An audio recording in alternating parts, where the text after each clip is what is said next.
Greetings and salutations. We be bro me goes pocket. Yeah, back again in your Baby. living room, on your YouTube, on your phone, in your ear. We everywhere. Every We we everywhere, we took man's everywhere. day off and then we bounce back like a fresh like a fresh fade. We coming back like new Mhm. jack with fresh crack. We jumping up out of your ears. We coming through the TV, through everywhere. We here, Surprise, bitches. it's surprise, and Mhm. we're here. Look, we turned up. We happy to be back. We got some good stuff to talk about with you guys. So First much of good all, stuff. how y'all boys doing? Rob, Visky, everybody good? We Let, good, baby. yeah, let me do my Chris Berman. Let me be the last to tell you, wish you all a happy Father's Day. Hmm. Like that kind of shit. But yeah, man, I'm chilling, man. Got, Jesus has your back, all that, like all that good shit. We down like four flats on the Cadillac. Let's get to it. So, first thing we want to talk about is we missed this during the NBA championship talk that the Knicks fans that got married after 53 years. Rob, go ahead and explain to the people how that worked out for them. All right, so basically, if y'all hadn't seen it, like the Knicks, there was some Knicks fans that actually got married after 53 years of being together. To basically, I guess, commemorate the fact that the Knicks won the NBA championship. And you get a whole bunch of people. It's like, I would never, I could never. I got you. But the thing about it is, that's some goddamn commitment.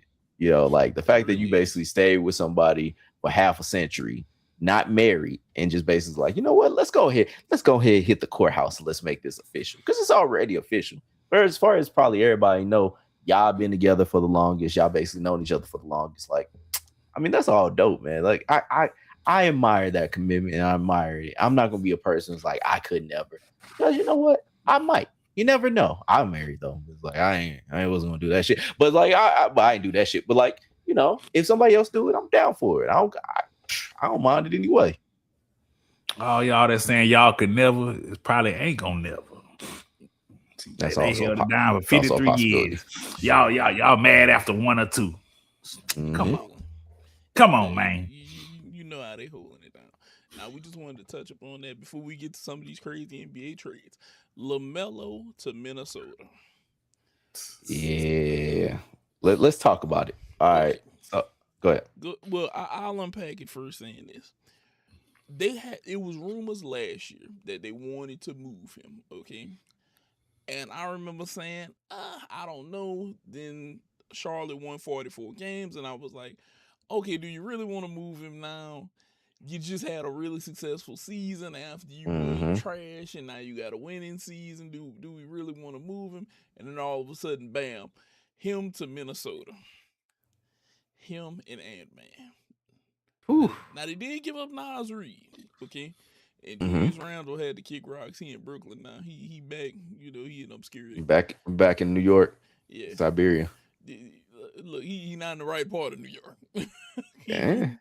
he look look Rob, there's places to be seen and teams to be seen, and one of them has a championship, and then there's just a team. Yeah, it's a Planet Hulk situation, and what I mean by that is for my comic book watchers or readers, basically Planet Hulk was like they sent Hulk off to a planet where he can just basically live free and hunt and do all the shit that he wanted to do and not mess up anybody else's shit. That's basically what happened to Julius Randle. Like it's just like, hey, go over there, shoot 30 times a game, nothing really matters. All you doing is balling. Enjoy Except your 15 wins. except they put him with the other Planet Hulk ship off, Michael Porter Jr. So now they gotta figure out how they gonna work this out. Boy, I would love to see. I just want to see how that. I might tune into some fucking Nets games just to see how that shit gonna play out, dog. Yeah, because I feel like it's gonna be three other people on the team ready to fight two people. I don't know. They got like 8 guards on their team, so it's like it's really those two niggas and the other niggas that don't know what they doing. I don't know. What you think, Visky? Lamelo to Minnesota. Man, it's gonna be. I like it. I mean, it's gonna be a different, different rotation without Nas Reed and Julius Randle. So I'm interested to see how that's gonna work with they, I guess, new big three of Lamelo, Ant Man, and your boy what's his name? Motherfucker, I don't like.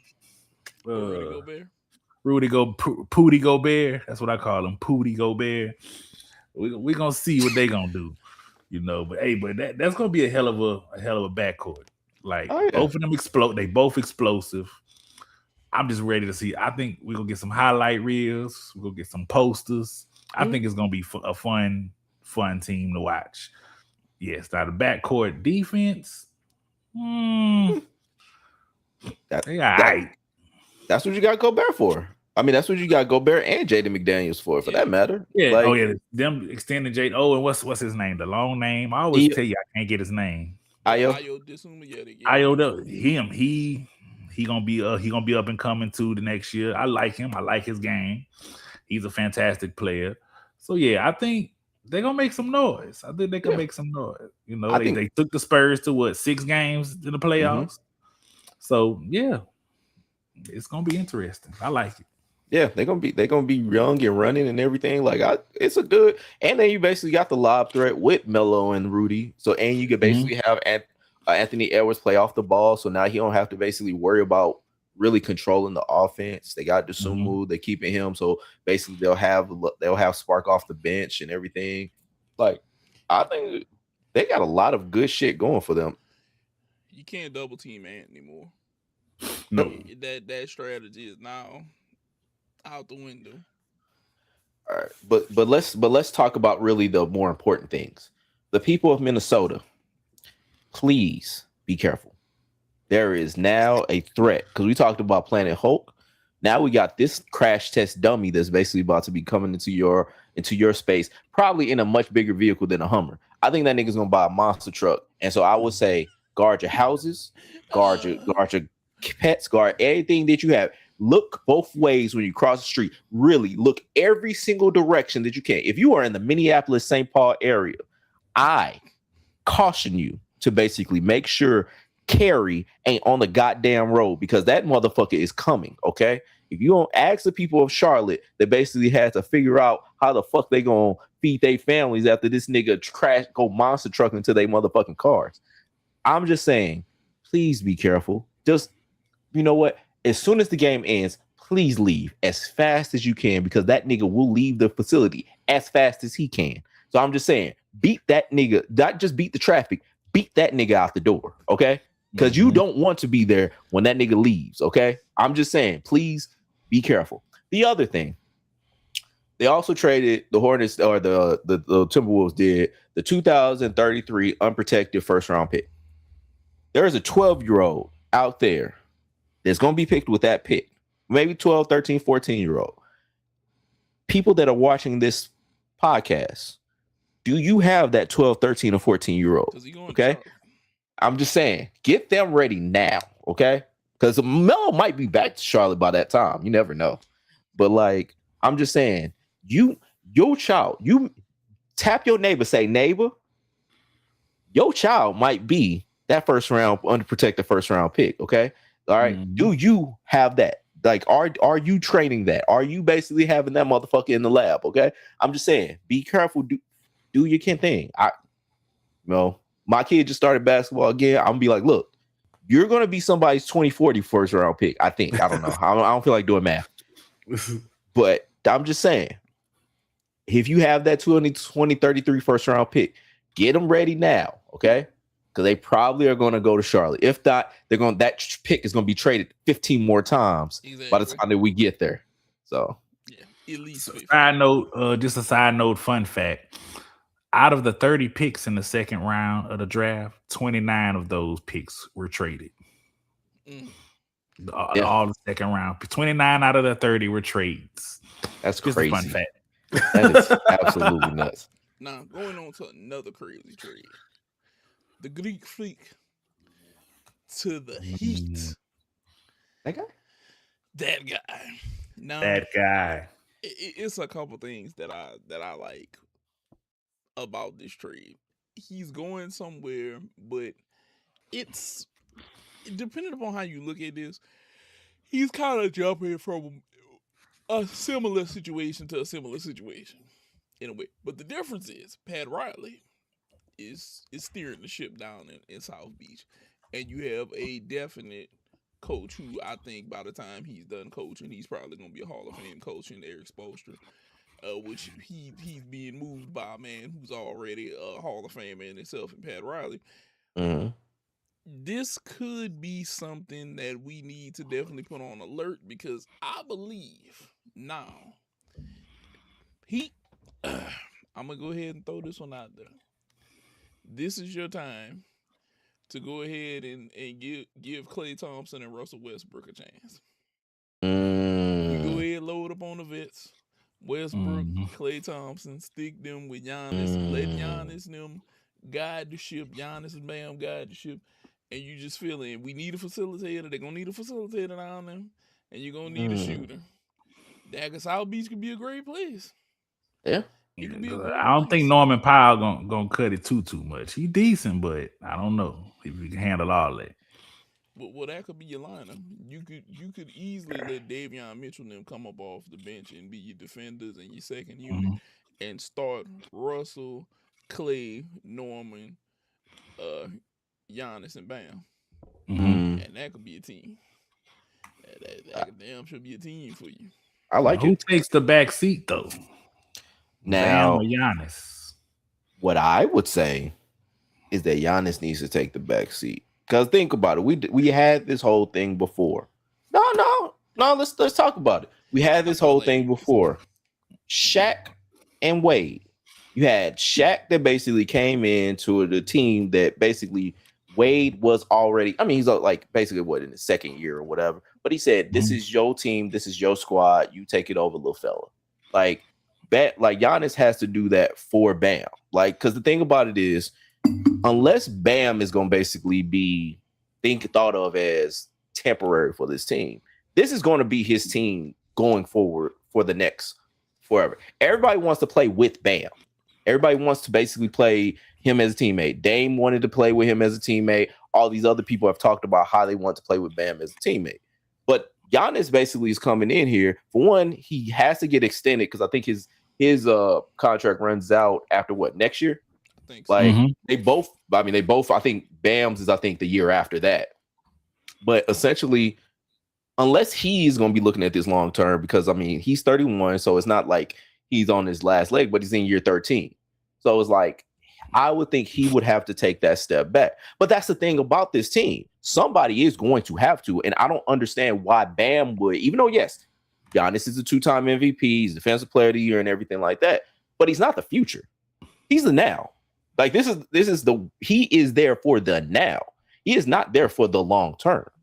Like, I don't think you basically get a 31-year-old guy to basically be like, this is our forever. You get him say, hey, we got a few years, like maybe 2 or 3, to make this shit really rock and shake. So I think he has to take that back seat to Bam and basically let Bam be that leader of the team, especially because he is the member of this team that was drafted by them and has been in the organization for 7 years at this point. 8, or I can't remember how long. Or he's the longest tenured member of the Heat. Yeah, 27. I kind of disagree because they're not that far off in age. Yeah, they're 2.5 years apart. Yeah. The Shaq and Wade, Shaq was already an old man. Wade was yeah. Bam is 28, Giannis is 31. Yeah, they that close. And Bam about to be 29 in July. So they're only 2.5 years apart. Now the Shaq and Wade, Shaq was already on the back end. So I'm like, to me, okay. I'm not, I've never been the biggest Bam fan, So, I feel like, especially with that doctored up 83 he got, that they was forcing the 83-point game. Not even a competitive game. You know what? Let's do a little autopsy here. What team is your favorite team? Me? You. Your feet fit on the pole, you. Boy, I knew that this was coming. The Los Angeles Lakers. And what made you a fan of said Los Angeles Lakers? There you go. Or who? Who? The Kobe Bean Bryant. Okay, no, I just wanted that to basically be disclosed for the people to make sure that when you're speaking, we know where you're coming from. But continue, sir. Even if he got 100, even if he got to Wilt's 100, come on, even if he got to Wilt's 100, because the Raptors did not double that nigga. They basically singled him the whole time. It wasn't as if like Kobe was just like, oh man, this is the game that I'm going to basically get in the swing of things, 81 points. But it still was a competitive game. Like it wasn't, bro. The Wizards gave up. They didn't try to really stop him from scoring 81. But they purposely was filing to stop the clock. I don't know why. Because they didn't want that nigga to get 81. No. The Heat was filing to stop the clock. Yeah. Yes, the Heat were filing at the end of the goddamn game to try to. Because what else they was gonna do? What else was they gonna do? Still had to go win the game. It wasn't like no blowout. Kobe still had to go win the game. The game was already won for the Heat. Like the game was already won. They was up by like 40. Mm-hmm. They were literally stopping the clock just to prolong the game to get him the points. At least Kobe had to go win the game. Yeah, that's what it was. It wasn't anything unethical without he played it. Okay, go ahead. And even Jalen admitted, like Jalen admitted they wasn't just literally letting him get to the 81. Mm-hmm. Okay, all right. Good. No, hey, this is not even a Laker Kobe thing, to be honest. Like when you going for a record and the team is purposely doing shit like that, it could have been anybody, even if it was Wilt's 100. Like that was just like that kind of waters it down to me, like just in general. That kind of waters it down to me. That's just my opinion on it. Outside of the whole Laker Kobe fan thing, like they was already blown out. He didn't even need to be in the game. He didn't even want him to do it, but they still did it anyway. Okay, so but back on track. This is what I'm gonna leave. This is what I'm gonna leave the people with before we jump to that. Okay. First of all, Rob, I don't know why you ain't finished sticking the knife in him because you knew which way he was going. You should have went ahead and said that's why Bam got 83, Kobe got 80. I don't know why you stopped. You had him on the ropes. You should have just went for it. I struck a nerve. I'm gonna back out. But you can't stick a knife because even the NBA players don't even respect it. So this is what I'm gonna say.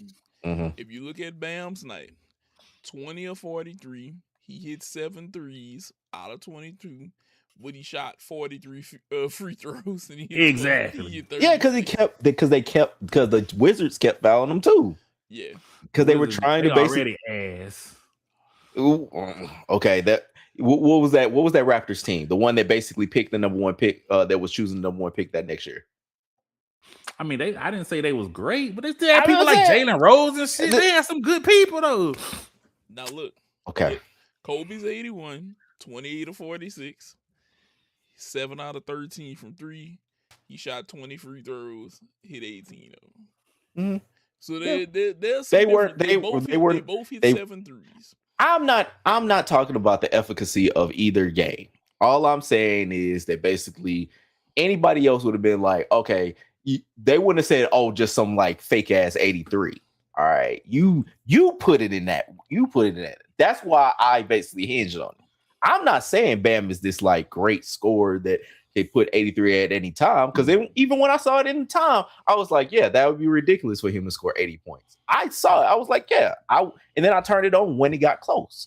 But it's the fact of the matter of you basically put your hating goggles on, and then basically was like, I see this, and what I represent is, you know, I'm just saying, it's just like that's all it is. It's like I was being real outside of my Kobe and Laker fandom, just outside of it. Like it could have been anybody's record.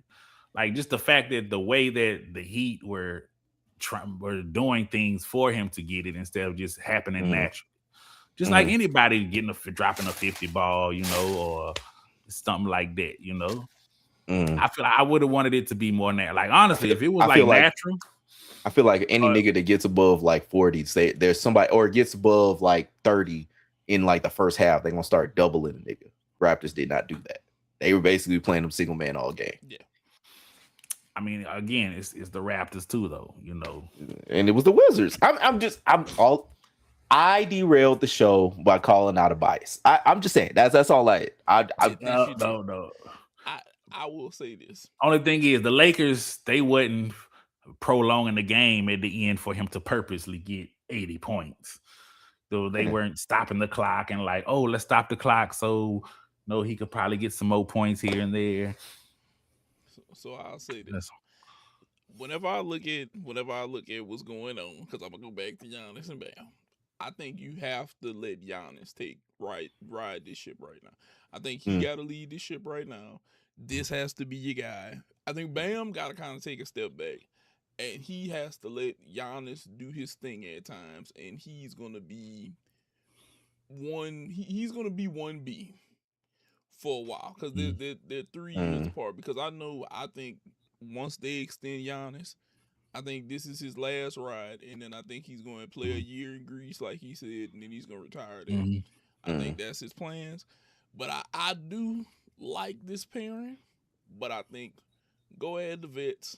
Let's see how this works out. If I'm going to trust anybody, I'm going to trust Pat Riley. Same. I'm going to trust Pat Riley, and I'm going to trust Eric Spoelstra. They had Jimmy Butler get to the finals. Okay? Now, granted, Jimmy ain't been back there since. And they're one of the few that could say that look the success we got with him. But I think I'm gonna trust Pat. I want to see what he's gonna do because I don't know. Something tells me Pat Riley has some sort of move that he has up his sleeve to do something. And with up his sleeve, he also said that he would leave a new key for LeBron under the mat. If does he LeBron try to sneak in to come back to Miami, which lets me know one thing. It lets me know one thing. Them cookies was business and not personal. Okay? It was a business move that he took them cookies from him. It wasn't personal. So since LeBron is now officially in the ring chasing era, so that he kind of admitted, Well, look, he had no choice to admit this sooner or later, but he knows that ring culture is one of them things that's going to be talked about, and that he has records, but the biggest stain, I'm gonna quote say stain, is that he has a losing finals record. To be honest, I wouldn't even say that. Like, I don't think rings even matter for him, because I honestly don't think rings matter for really anybody except for those two niggas, LeBron and Jordan. But even then, like, the whole Jordan thing is he wins the argument because he got 6 rings, 6 finals MVPs, and he's 6-0. And as far as him ring chasing, this is the first time he's an unrestricted free agent, and I think he's just tired of losing. I don't think he's ring chasing as far as legacy is concerned. I think he's like, I like to play basketball, but I hate basically I hate not hoisting that motherfucking trophy up. Yeah, that's really all it is. I don't think he's like, I must win another ring for my legacy, because that shit is done in the dirt as far as I'm concerned. I think if he wants the title, it's going to have to come down to LeBron taking less money. And if he wants to stay a Laker, I hate to point this out, but I got to throw this out there because I told Visky this. The Lakers got to go sign Walker Kessler to get a big man. He turned down the Jazz contract. If I'm Rob Pelinka, now I'm not going to say, look, do the most. But I'm going to say try to do more than what Utah is doing, which is $140 million. So, go ahead. And if you want this, or if you want LeBron to stay, or better yet, to me, it's more of a making Luka happy, because Luka likes big men pick and roll. He likes to be able to dump the ball down low. He likes to target like that to make your future happy. Let me put it like that. I'm gonna refer to LeBron as the old side piece that at some point we gotta get rid of her. She probably gonna walk away from this situation. She looking to get married somewhere else. We gotta make the new woman happy. Yeah, we gotta make Luka happy. Go get him a big man. And if it's gonna cost you more than $140 million, you might want to go ahead. You already spent $183. So it's funny you brought up Walker Kessler, because like Bleacher Report had this 3-team trade idea that kind of caught my eye for multiple reasons. But I'm gonna go ahead and say it, and y'all tell me what y'all think. All right. Okay. So in this scenario, the Heat gets LeBron James Jr., Bronny James, Bez Mabang. That's the person I've just heard of today. MBENG, and then they get a $10 million trade exception because of Andrew Wiggins. Yeah. The Lakers would then receive Andrew Wiggins from the Heat, Mm-hmm. Walker Kessler, and a $6 million trade exception for Jake Revia. The Jazz would then get DeAndre Ayton, Jarrett Vanderbilt, Jake Revia, Dalton Connect, and then a 2031 and a 2033 first round pick. Yeah. How does that sound to y'all? I think the Jazz will take everything except DeAndre Ayton. I mean, they probably would take him in a package, but I don't think that's something they would like. They would waive him. They probably waive him. They probably waive him. Yeah. I'm waiving him due to the fact first of all, he went and got a chain that said dominating. Okay. For which he does. No. Oh my god, that nigga tried it. Yeah. And that's the Mr. Unlimited of like giving yourself a nickname. Yeah, like come on now, bro. Like, you were trying too hard. I think that the Jazz will waive him instantly as soon as they get him. Yeah. The one good piece about it that Jake is pretty good. Jared Vanderbilt is decent, and Dalton Connect has been in obscurity on that Lakers bench. He came out firing last season, and now he ain't been able to do nothing. So nothing. I would be willing to roll a dice on him, and if you're gonna give me a 2031 and a 33. Hell, y'all might be trash by then again, so shit. Picks might be worth some. Yeah, because it didn't say from where. It just said basically 2030, the first round picks. It didn't say from who. So I'm guessing that would be from the Lakers. Yeah, or it might be one each. But I take one. I think in the next few years they might go back on a downspin. Luka will be in his 30s. If he's still there, if he don't go back. I say, ain't Luka like 27 now? We need to, my Lakers, we really need to look at getting somebody in the paint. We need some big men, especially, with LeBron leaving and everything. We're going to need some front court. Yeah. So I highly doubt the Lakers sign LeBron back anyway, but we really going to need some front court. I'll say this. I think the Lakers want to keep LeBron, but I think they want to keep LeBron more so because LeBron is a name. And they think that this could work with him and Luka because it kind of was, but then they also need a big man because dominating ain't working, and they have to figure this out. In my opinion, you go make Walker Kessler an offer right now, okay? If the Jazz lose him, they're not in bad territory. They still got Jaren Jackson. They have people. Laurie Marketing isn't a bad. They have shit that they can get done. Yeah, Jazz gonna be good this year, regardless. The Jazz might be scary because they got a lot of good talent. A second year Ace Bailey, which I'm thinking he's going to improve. You're gonna have Darren Peterson come in. I think he might get a chance to start next to Keontae George. And I'm thinking that they might start that 7'3" through 5 movement, depending upon who they have, because they can start Jaren Jackson, Laurie Marketing, and somebody else, and they can just be 7 foot from the 3 down if they want to. You're just gonna have to deal with it. That might be. I think the Jazz have the most. We're gonna call it. I'm gonna call it possible. Like upside, creative upside if things work out. Hypothetical upside. There we go. We're gonna call it, they have one of the best hypothetical upsides in increasing their win volume versus where they were last year. Them and the Wizards. Because the Wizards, healthy Trae Young, God damn it, AD. I'm always saying if your ass can be healthy, you up here. My uncle said it like this. He said Anthony Davis is a goddamn F1 Ferrari. He said whenever that motherfucker's on the track, son, he said it's A1. It hit them corners, it get out there, you stomp the gas, it go, it do everything you want it to do. But goddamn, whenever that bitch break, everything go on. The brakes, the rotors, the tires, the wing, everything goes bad at one time, and you like, why? But the Wizards could be good because AJ, I think AJ is gonna come in the league with a splash. I think him and Trae Young. I think DC might have something to turn up to. Yeah. I think the Chocolate City might be in effect. They might have a Yeah. little light chocolate, a little dark chocolate. They're gonna be working it over there. Yeah. No, I mean, I think they got a good little mix. I would say the thing that really kind of got me about the trade thing was, Bronny being in the package. I don't think and this is me thinking maybe too optimistically of LeBron, but I think that LeBron would basically be like, "Hey man, I got you into the league. You ain't got to be my backpack over here. You stay over here in LA. You do your thing and everything like that." I don't think he's gonna basically be like, if this is the say, because LeBron's gonna have a say on the trade.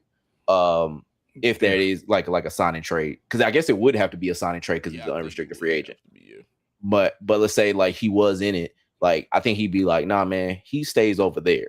Like he basically sinks or swim on his own. Ain't gonna be with me throughout his career. Like he might." And it's like, look, you've been more in LA than probably in Miami your whole life. Like you just go ahead and stay over there. So like I just think of it as optimistically, but. Nah, man, I think it'll be an interesting trade if that was to be the case. But it's it's far-fetched. Yeah, it's a far-fetched trade, but I see LeBron trying to figure it out in LA. Like I say, LA has to LA has one lifeline to me, and that's Walker Kessler. That's make him an offer that he can't refuse. So, brother, shout out to brother BKL Sports Entertainment Show. Hey man, look, let me read your comment. Through my mind, I'm not too sure if LeBron is coming back to Lakers or moving back to Cavaliers. He needs to keep it moving forward and go somewhere like the Warriors or the Heat. If he goes to the Warriors, that would be lethal. Yes, nigga. I would look. Okay, so they'd have to clear some space to pay LeBron. Yeah, because I mean, you got Jimmy right there on it. Jimmy got an expiring deal, but like, yeah, you're gonna have to basically move that somewhere. Which I don't know who would want to basically salary dump. I thought that they already extended Jimmy. Jimmy had got 3 years, like one something. Let me see. Extended them already? Yeah, whenever he went there, they extended him. I want to say he got 3 years, one something or something like that. Yeah. Let me see. I missed your chat. My bad, bro. Nah, his contract expires after this year. Oh, it does. Just a little side note. While we've been talking, while we've been talking about trades, the Charlotte Hornets just traded Miles Bridges, a 2029 first round pick and a 2027 second round pick to Phoenix for Grayson Allen, Royce O'Neal, and a 2033 first round pick. Ooh. So look. So that means Phoenix is trying to get stuff back together, because remember they lost the other Mikal Bridges. They lost Mikal Bridges in the Brooklyn because Mikal Bridges was like the dude that they picked, that the Sixers picked on accident, I think, or something like that. Yeah, I forgot what was going on with that. Because Miles Bridges' mom used to work for the Sixers organization, and people thought that Miles Bridges went to I might be mixing it up. Excuse me. Go ahead. Sorry. Miles Bridges went to Michigan State. Yeah. Michigan State. But they that is interesting that you even bring that up, because I just pulled it up. Yeah, that's an interesting trade right there, because if they're trading him a 2029 first round pick and a 2027 second round pick. Now picking up Grayson Allen is good. Royce O'Neal is a good 3D guy, and a 2033 first round pick. That is interesting. So I wonder if Charlotte is, well, they holler about anti-tanking rules. Well, anti-tanking. I don't know if this would exactly be tanking, but I feel like Grayson Allen is a very good player. I do feel like though, Charlotte is going to lean on Brandon Miller and Con Knuppel now with Nas Reed and Kobe White. I think that's a good fit, and bringing Grayson Allen in, he's a gritty guy. He might get that starting position. He should get that starting position now. That's going to be interesting for them. Yeah, that's going to make Charlotte more interesting again, because Kobe White can score. He can go get you 20 a night. Knuppel blew the league out with threes this year. He was Yep. extremely efficient. He was great for a rookie. Brandon Miller is going to give you something. Bringing Nas Reed in is going to let you be able to sit Diabate. Mm-hmm. Charlotte might be on to something. Charlotte might win at least 40-something games again this year. Yeah. They might be on another 40-win season. That could be interesting because Bridges was seeing a decrease in minutes because of Knuckle. So now they might be going all in on Knuckle and letting Bridges go. This was part of it. It's gonna be cool. Oh hell yeah! I'm with it. I'm damn sure with it. That was a good pick. Oh, and also I see Magic wave Jonathan Isaac. Now that's a team that needs to figure out what to do. Yeah, they need to figure out what to do. You got a star in Paulo. You got another guy who could be a star that's just hurt, and they have to figure that out too. But I don't know if you guys also saw whenever the Pistons got Isaiah Joe from OKC. For 2 seconds. Yeah, for 2 seconds. Yeah, that's shooting that they really need. Yeah, they need that shooting.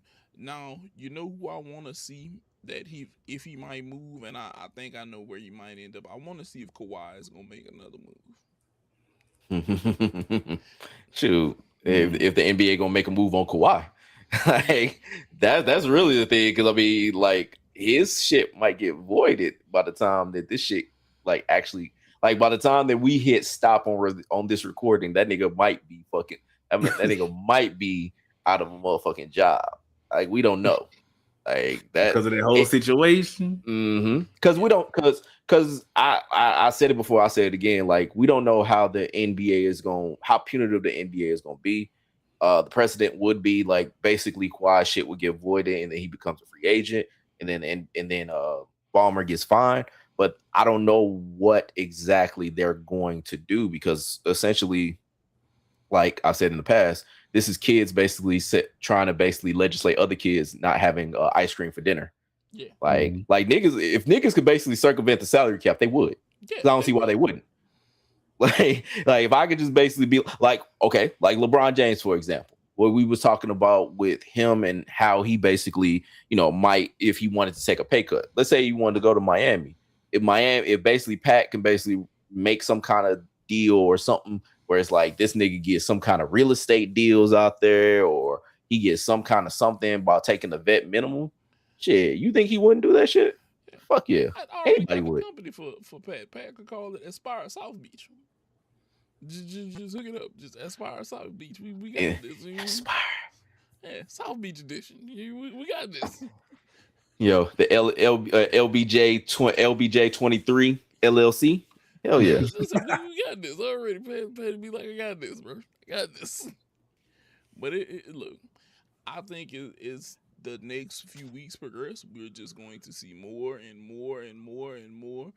And it's going to continue to go on. Because I don't know if you guys saw, but a day ago, Jimmy Butler said he's still a top 10 player. He said he's going to return from this ACL. He said, I'm still a top 10 player, baby. I was like, I don't know about that, but I feel you. I feel you. Because that nigga on an aspiring deal. Like that nigga has no money locked up before the end of this upcoming season. So it's like, yeah, he's going to say every kind of thing. But the nigga can't stay healthy. He doesn't play 82 games, or I mean, most people don't. He don't even play 70. Like he doesn't play most of the season. And basically, to tie money into him as a guy that he's about to be 35, 36, something like that. Oh, hell no. Jimmy, I think already ain't Jimmy freaking, hold up. I want to check this. But I think Jimmy's already he is Jimmy's 36. 36. He's gonna be 37 this season. Yeah. I'm about to be like 37 already. Yeah, that nigga's looking for his last contract. Like if it's not this one, I'm gonna be real with you. If I'm him, I'm searching for my Jokic. I'm going to Denver. That's the nigga that basically should. This is my thing when you say avoid this shit, but like that original contract, that's over. Like what? So he on his second contract with the Clippers. Oh, Kawhi. Yeah, I want to see. He only got one more year. They gonna Yeah, void but- him with one more year. Yes. Maybe. I mean, the thing is with him, like, so the reason why I said they go void the contract is that's what they did with Joe Smith with the Timberwolves when that owner, I can't remember his name, did the salary cap circumvention. That's the precedent. But like, yeah, like I mean, because I guess they could suspend, Kawhi, but it's like the only thing Kawhi really did wrong was say, hey, I want to basically have a job that I don't do shit for, which every motherfucker would do. I don't think that they even suspended Joe Smith back in the day though. Well, that's what they voided his contract. Yeah, but what I'm saying though is he didn't face any type of like penalty himself, like games wise, But that's what I'm saying. Like that's the only other thing that could be done. Like outside of voiding like last year of his contract, like that's the only thing that really you could do. Like I don't know why you would fine Kawhi. Like, hey, give back the money that you got that you did nothing for. Like, nah, man. Like I wouldn't punish Kawhi a bit personally. Like, but I understand like what they. Yeah, no, because I would have did the same fucking thing. Like the same exact get paid for a job that you don't have to do anything for, and because see that's where really he fucked up. Like all that nigga had to do was hire the fucking social media manager to basically put out a tweet about them niggas doing what they did, and that would have been just fine. To be honest, I'd be mad. Like now I'm mad for Steve Ballmer because like the thing is. That nigga basically all he had to do was get a motherfucker to basically just send out some shit about Inspire, and all this shit would have been avoided. That nigga said, "I don't want to do a goddamn thing," but he didn't really have to do a goddamn thing. He just had to do a kind of thing. See, I'd be mad if I beat his ass off.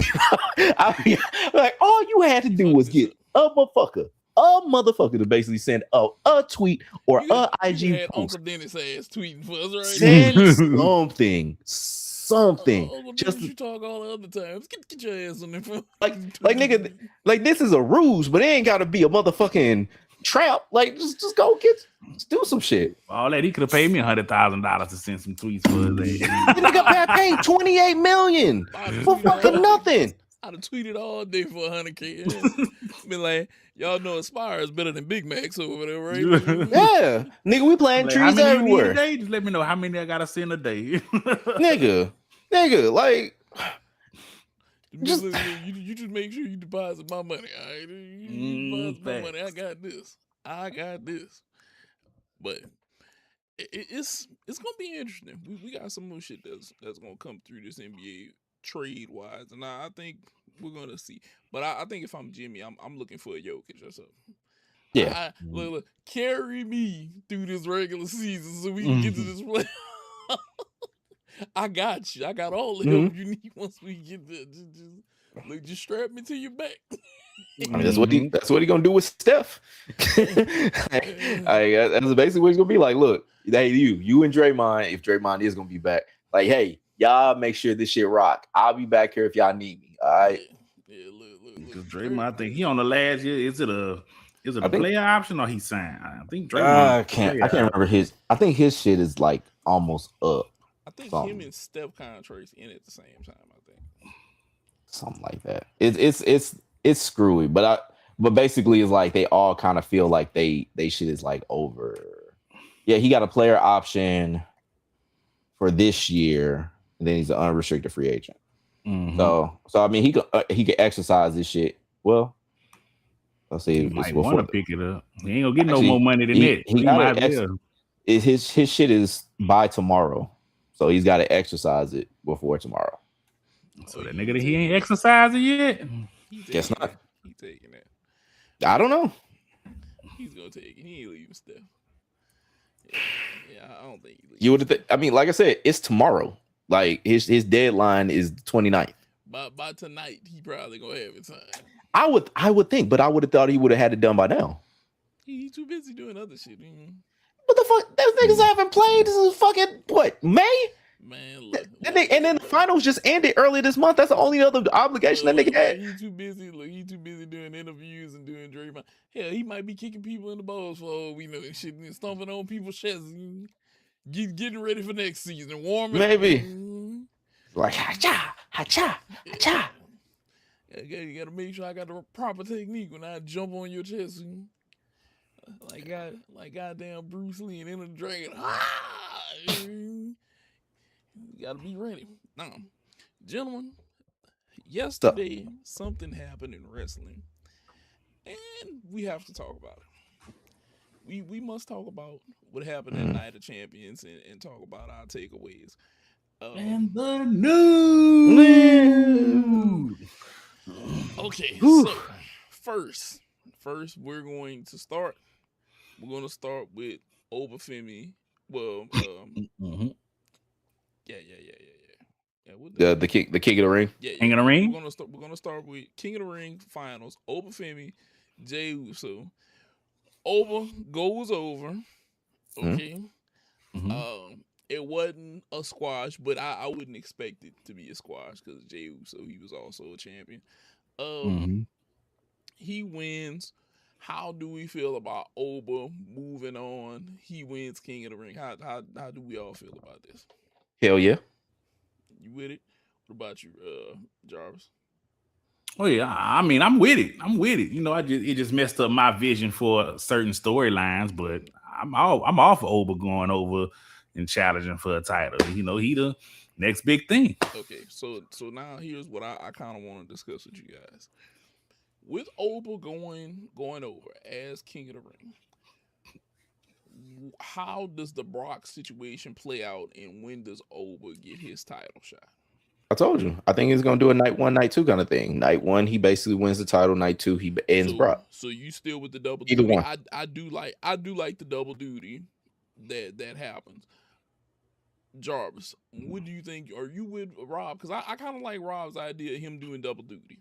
The night 1, night I 2. like Rob's double duty, but this is where I'm at. July 18th, Saturday night main event. For some reason, Brock gets in the title picture, squashes Sammy for the title. Then Oba challenges Brock for the title. That's Brock's final night in the squared circle, putting over Oba for the title. I'm not saying I like it for Sammy, but Brock is known to squash people for titles. It happens, you know. And that's just where I think that could be an option. Now, whenever he told me that, Rob, I said it could happen because we've known WWE to say short build up, so we think that we're gonna quote unquote have a big payoff with this moment. And Saturday night main event has been a place where they've been doing crazy shit like with retirement matches, and this would give them a reason to say, hey, Saturday night main event, come watch us. Rob versus Sammy. So my thing would be, because when you brought up Saturday night main event, my thought was like have Oba beat either Sammy or really I was thinking Roman, but then I understand how that would be kind of really weird. But to be honest, it's like I'm not really a fan of Sammy just getting the title and then all of a sudden losing it like 2 weeks later. Like I'm not the hugest fan of that. Even though like I like Sammy, I'm not like, I don't know how this whole championship run is exactly gonna go, but it's like the nigga got to win the title. He got to win it in front of his folks, because I don't know. I know it's his family that's over there, but it's like I don't know how all that all ties up. Exactly how it is. But yeah, I'm not 100% real on that because I don't think you need Brock. I don't think Brock needs to hold a title in order to lose. The whole big thing is this is his last thing. He's basically the conquering hero at his home. And basically that's what he's defending. He's defending his homeland. He's basically going out. He should be going out on his back, but that's they're gonna do how they're gonna do. I honestly don't really I would rather him go out on his back, but they could do it. I don't really care which happens. But brother BKL Sports Entertainment, he said, tell me you guys did pick Jey Uso for the win. If it's true, you guys are tripping because I did pick Oba like hell. He probably didn't. See, I picked Jey Uso for the win because I thought Brock was gonna cost him. No, That's the only reason I picked Jay for the win on. Yeah, because I thought that's how I thought it was gonna be like some kind of shenanigans where Oba would basically go against Brock, like they was gonna set up for that. That's how it was. I thought Brock was gonna cost Oba the king of the ring, and that's how it was gonna tie into their match. That's what I had going on. Right, same. They didn't do that. Same, but I think we did talk about the double duty idea. We did as well. That. So my only question now is, who does he challenge if he's doing double duty? Which title does he go after? In a minute, I got an idea how this whole thing can work out title wise. But first, let's get past Queen of the Ring. Okay, go ahead. Now it's a hater in here about. There's some haters in this house. It's a hater about Io Sky going over. Okay, but Io Sky goes over. Women's King of the Ring. It's the guy. It's the other guy with a big beard, but it ain't me. My shit got cut. So it gotta be Jarvis. He doesn't like Io going over. Look, I think Io becoming Queen of the Ring is perfect. I think she's probably Rhea, because Rhea's hurt. Well, she already challenged. Io already challenged Liv. Oh, she already challenged him. Like it was literally like she, as soon as she basically said, "I'm so proud to be Queen of the Ring." Liv, see you at SummerSlam. Look, as soon as she won, I thought doing something else. I was like, "Oh shit, she won." But that's gonna be interesting. I think she should have went for Rhea possibly, because I want to say Rhea's been suffering through injury, so it would have gave us another active champion. Because I kind of want to see what Liv is gonna do. I'm kind of curious, because if this changes hands again from Liv to Io, I'm gonna be like, but I think that they might let Liv hold on to the belt. I see Liv retaining. Yeah. Liv is probably. I hate to sound like a broken record, but this should have been Raquel Rodriguez's Queen of the Ring. I agree. That's where I'm at with that. I do agree with that. And I can't disagree on that part. But what we have is what we have, and I enjoy what we have. You're right.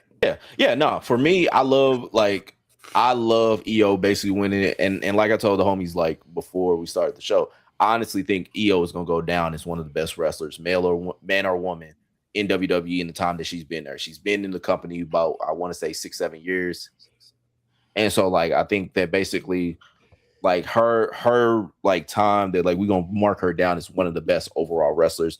Unbelievable charisma, bell to bell dynamo. Like she basically is crazy as hell, does everything, like a lot of stunts, a lot of everything. Like, and like I said, even though this is her second language, she does exude herself and basically have enough it that you kind of like get into her character and basically see her as a top baby face or a top heel, whatever you want it to be. She has great like everything about her. Like I think she is one, and I understand like with some people like when it comes to the Joshi wrestlers, like basically like how they're like how it's a little different, because like Julia, for example, like some of her strikes aren't as impactful as what they should be or could be. I think Io brings it. Like Io actually does bring it, kind of like Asuka when it comes to like impact, when it comes to strikes and making it believable. So I really love Io, what she does, and I really like that she did win it all. Yeah. This is the only thing I say, the route I feel like they could have taken that could have made things more interesting. Because if you're watching the weekly shows, you notice there was some tension in the Judgment Day. It was all going crazy and excited, and Raquel and Dom, they was upset from losing their matches, so it was a little tension. I felt like they could have built up on that tension, having Liv win, having the champion win, having to be cocky, feeling like, well, now I get to pick my own person, and she could have been like, I'm gonna pick one of y'all. She like, y'all kind of just let me win, so we can keep it in the Judgment Day. And I feel like that would have been the perfect time for like Raquel to turn on the Judgment Day. I agree. Turn on Liv. That would have been an immaculate storyline, but WWE had other things in mind. That's just something I feel like would have been different. Having her be cocky and like, I'm gonna pick my own challenger. I don't. Since I won, I get to pick who I face. This and that. The only thing I could think, because I agree, I 100% agree with everything you said. The only thing I could see if they basically do where they could play the riff angle, is if essentially like Liv is trying to get Raquel to go at Io, and Raquel's like, I ain't going at her. Like that's your challenger. Like you supposed to basically be like go ahead and then Liv basically taking umbrage to that. Cause like, yeah, I remember at least one of the episodes that I did see, like Raquel was like, hey, I can basically get, a world title shot too and win queen. And she was like, oh, Liv was like, oh yeah, you could. Yeah. And basically play it off. And so like, yeah, it might be to where Raquel's like, oh no, nigga, I'm the motherfucker around here. I'm the big bad motherfucker like that really, fucking motherfuckers up. Like, you gonna respect my authority. That would have been an interesting angle. Now, let's go to the steel cage match, which I think was match of the night. Okay. Phenomenal. 5 stars. Yeah, this was a 5-star match to me. Seth Rollins versus Braun Breaker. Seth Rollins suplex through the table, curb stomp off top rope. He gets Braun Breaker clean. They had a lot of weapons in there. It was, tables, chairs, anything that they could use. So I will say this. I think this is who is going to take the title from Sammy. Okay. I think Seth Rollins is going to get this title back. Okay. He said that's exactly the point between I did Io for the win, because we know exactly it will definitely be happening until we saw Rhea injury. We know Rhea is not 100%. My option is a vacant title. If they would vacate the title that Rhea has, that would be interesting, but that would have been the time for the tournament. Yeah, it would have been basically have the tournament be for the vacant title. Yeah, it would have had Queen of the Ring. Then Queen of the Ring should have played out for her title. She should have vacated already. That would have probably been the best thing. They need to, like, WWE needs to go to interim titles. I don't know why they don't do that. Like vacated titles is cool, but like just have interim titles and then basically have whoever basically, like Queen of the Ring could have been like for an interim title, and then basically whenever Rhea gets back healthy, set up like a Saturday night's main event or like whatever the next, have her challenge for, or save her to where it goes to Survivor Series or some shit next, some like a big four pay-per-view, and then have those people go at each other, because TKO owns WWE. UFC also is under TKO's umbrella. TKO does interim titles all the goddamn time. Yes, they do. Like, because of this reason. Like, why not do interim titles? And then you can, fuck it, if you want to basically do what UFC does, have the interim title look different from the regular title. And just basically, you have another title that you can sell. And then basically, you just sell it as like, you just either make it like a off-brand, not off-brand, but like something that looks lesser than the world title or whatever title, and just do it like that. Yeah. But now you got more things that you can sell. Or they could have pulled the Becky storyline again. You remember when Asuka won Money in the Bank and Becky announced she was pregnant, and instead of just winning the briefcase, Asuka got the title. Yep. That could be interesting. Sure. Yeah, that could work. But I will say this. I think Seth is going to be set up to go and get the title off of Roman.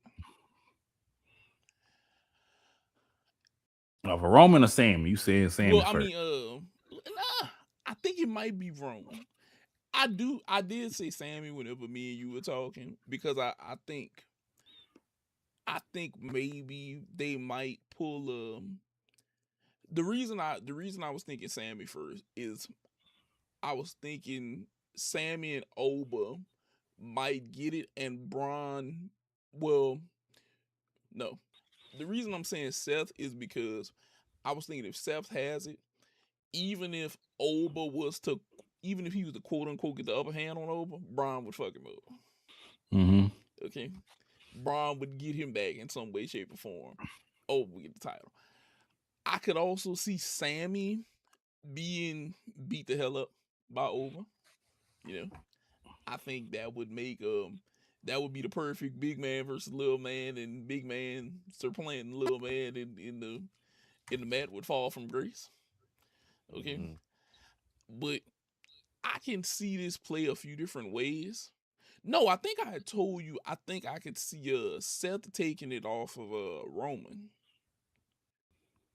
I think I said over to take it from Sammy, and Seth take it off of Roman. I don't think And they're gonna do that. you don't think that they would do that? Mm-mm. I don't think they want Seth and Roman to interact much. You don't think that they want ever. them to interact much ever? I think if they do it, it's gonna have to be like a Mania. It's gonna have to be like huge. Yeah. Because the thing, like the last match that they had was Royal Rumble from resonating from the Lou. And that's I remember because they was at I think they were either at the Dome or they was at the Shea Fit. No, whatever. Either way, it was in St. Louis. The Royal Rumble was, and that was the last match that I remember them actually like having a match, because that was the one where Seth came out in the shield attire and everything like that. Like I still got that entrance saved. I remember that, yeah. No. And so and that culminated to where Seth basically came in and helped Cody win the world title. Because it was like the end of like that like bloodline ish stuff. Yeah. Well, my whole thing that I was getting at though is I think Sammy is the guy he's holding the title for the next person, which I think the next person for him is probably over. You think he's a transitional champ? Yeah. And look, it's not to say that he's not a good champ, but he's not Daniel Bryan. He's not Daniel Bryan to me. He's really good, but I don't think he's Daniel Bryan now. I think if you talk like a year ago, yeah, he's more Daniel Bryan in the type of pub. That's when he should have had the title. Yeah. See, if he would have had the title a year ago, I'd be like, okay, that's where he needed it. But now it's like feels like they did this because it was Saudi Arabia. Yeah, I'm gonna say this, and I'm gonna stick to 100% of my guns. I hate whenever they put this on somebody because we're somewhere. Mm-hmm. Okay? Because yeah, they do that often. Yeah. This is we're here. I'm going to give it to him, and he should have had it last year. Because he has this last year, and he has a run last year, I'm cool with it. Like, cause he was here. He was here to me last year. Whenever it was time, he was here. But now it's like, I feel like y'all gave it to him because of where we were, and I was like, okay, this is another. We giving it to him now. Yeah, it's an old trope. Like, hey, we're in this special place, in this special time. Give him the title now. Like I get it because it's like they've had all these. I think they got to a point, and probably the king of Saudi Arabia was probably like, look, I'm tired of seeing this nigga come through, have the I'm home, I'm this, and then come away empty-handed. Yeah. It might have been where the fix was in because it was just like, hey, you got to do this. And I mean, that's how championships do work around there. It's like, even though I'm like, I wouldn't like that basically he would lose it in 2 weeks, but I know how they do it. I mean, it's a vehicle to get to your next thing. Well, hold on, and I'm gonna say this, Brother BLK, if Lesnar is coming back, my opinion is Lesnar's home territory, and calls him the championship. Set up an explosive non-title grudge match. For the fall, my option is Oba versus Roman at SummerSlam. Nah, I think they truly want Brock Lesnar to be done because it's Minneapolis. They are not going to basically have him basically go another show where and he might be absolutely done. Like, it might have been to where they had him do the shit at WrestleMania and was like, hey, hold on. Y'all gonna have the what in Minneapolis? Why don't we just do it there? And probably they were trying to set up some kind of rubber match where Oba beats him at Mania, which is the bigger thing. Brock beat him at whatever event that was that they beat him at. And then now you got the rubber match. Winner take, well, I won't say winner take all, but like, let's say career versus whatever, career versus hair. I don't know. But essentially, like, if Brock loses leaves town match. No, because then Oba might win. But no, but basically Brock having his last match in Minneapolis. I think they wanted that. And I think that's the best way to go about it because he could have the huge entrance. He have his family in the motherfucking shit. Like, all that stuff, he probably Shelton. Well, I don't think Shelton Benjamin's gonna be there, but like have who is his? Him and Shelton are real cool. AEW. Yeah, well, yeah. That's the problem. Yeah. But if Tony basically is like, all right, cool, you go ahead, go. Like have Shelton Benjamin there. I can't remember or should have Randy Orton gonna be there because that's the OVW collective and they have Cena there. Cool. Mm-hmm. Yeah. So like you can basically build it up better with with Brock and Oba for Minneapolis than you would basically anything else. But yeah. Remember, we only got 5 weeks. They got 5 weeks till SummerSlam. Yeah, they can make it build up everything. They can make it anything. They microwave anything. I don't think it's a microwave. I think you could. There's a proper build to it that they could do from now until then. Yeah, but to me, it's still a little bit of a microwave. But we'll call it toast oven. All right. So basically, who's y'all official? What belt you see Oba challenging for? I was gonna say Roman. I mean, I'm with BOK.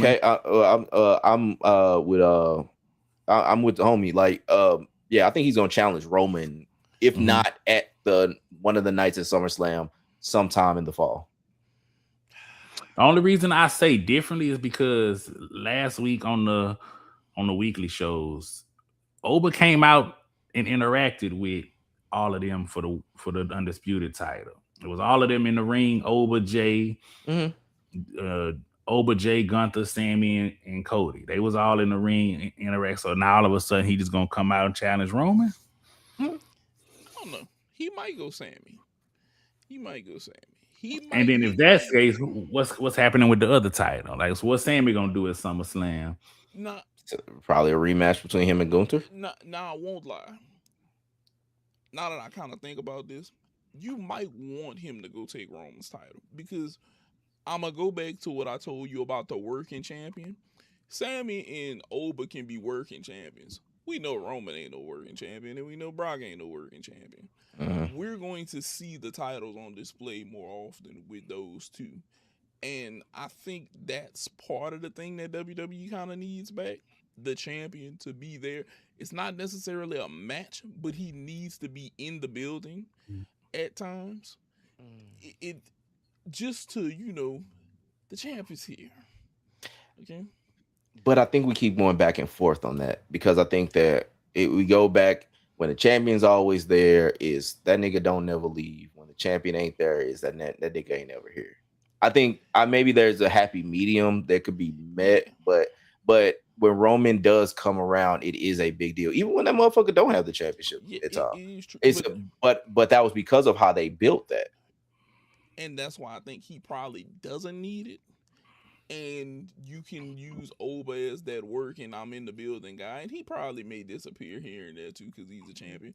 But he'd be more working than Roman. And I truly feel like at this stage in Roman's life, Roman's body deserves a break. He's been through leukemia. He's been through a lot of shit. He needs a break. And I have other ideas for like what could happen with the bloodline. But I think Roman may need a break. The Sammy thing, maybe give him a run and maybe try to let Gunther chase it. That might be your play on that. If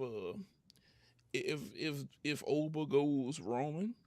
But I don't know why, something is telling me like he's gonna go grab Sammy. And I think what's gonna happen with the Roman thing, the bloodline already has a kind of a story with the Solo, the MFT breaking up, Solo helping LA Knight. Are they gonna finally pull the trigger on LA Knight? Is Solo gonna help LA Knight defeat Roman for the title? Or vice versa? Is they gonna put Solo on a singles run? I'm thinking that storyline might go there somewhere.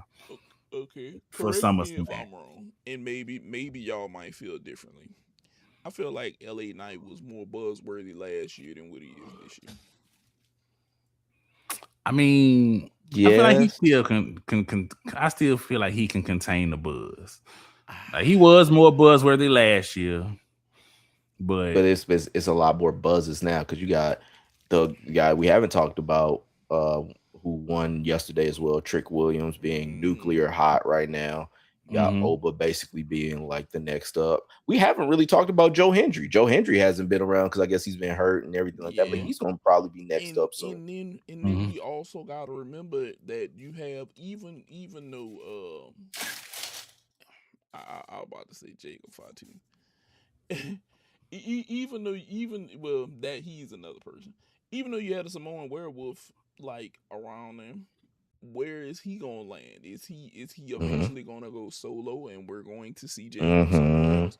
It's a lot of other buzzes. See, WWE is like a person dancing off beat. Okay. They think that they got this shit on point.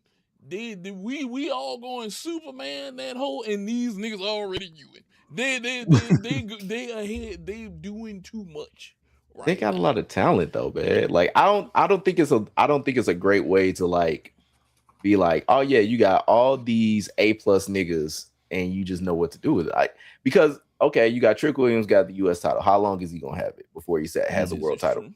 You got Obafemi, basically, you don't know when if they're gonna basically put the world title, because they might be like, hey, this motherfucker only been here for about 6 months. Now we're gonna put a world title on him. Is that something that we really need to do? Because this is somebody that isn't old. Like he's gonna be around here for a while. You got sneaky old Jacob Fatu, who I thought was like in his fucking damn near 30, damn near 40. That nigga's like in his early 30s. Like I think they have a ton of talent that basically is like, I don't know. I mean, it's probably best that they got 2 titles, because then you can basically have 2 different shows and like kind of have these people in singular fashions to basically have big title pictures and have more opportunities for them to show out. But it's a hard fucking thing to basically be like, hey, yo, we got all these niggas that are basically would rule any other company that they are in. And we got to basically figure out how to basically make all this shit meld together and make it make sense. But that's why I say that they're all beat, because whenever the people are at the peak, they catch them coming back down. Like the Sami Zayn thing, he was hotter last year. You catch him coming down, Night of Champions, you in Saudi Arabia, you get it. It's like, okay, you're catching him on his way back down again. So what are we gonna do with him now? LA Knight, I don't know if you're punishing him or what. Like, y'all gotta make up y'all mind if this is punishment or whatever y'all doing to him. But he was that dude last year. I was like, okay, get his goddamn son of a gun a belt. And Joe Hendry, because he's hurt, that's one of those situations where he's hurt. I can't control that, but these other guys have been healthy. Because I'm not even gonna lie. I gotta catch myself, because whenever I hear people go, say his name and he appears, I believe in Joe Hendry. And I'm doing that crap. So true. But we also got to talk about Braun Breaker too. Yeah. Like Braun Breaker getting hurt fucked up a lot of shit. Like, because he might be on that world title path. Like he might have basically been king of the ring if basically they didn't have to play this shit out in the way that they did. But I also think that the younger guys, now I also do see it from this.